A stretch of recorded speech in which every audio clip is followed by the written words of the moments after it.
Nel2204, your pageant vlogger host. Subscribe! Magandang araw Pilipinas and good day pageant lovers! Dahil ilang oras na lang ay magaganap na ang preliminary competition ng Miss Universe of Philippines 2024. Ready and excited na ang mga pasabog ni Miss Iloilo City, Alexi Brooks.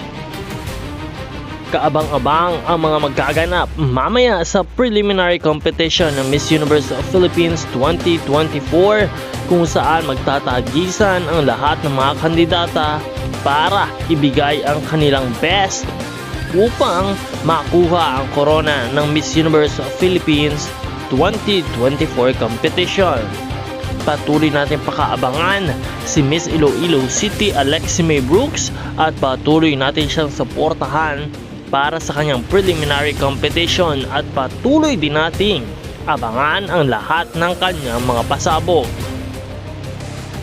Kaya patuloy kayong subscribe sa channel na ito para lagi kayong updated sa lahat ng mga kaganapan. This is Nel2204, your pageant vlogger host. Maraming salamat sa iyong panonood at maraming salamat sa iyong pag-subscribe.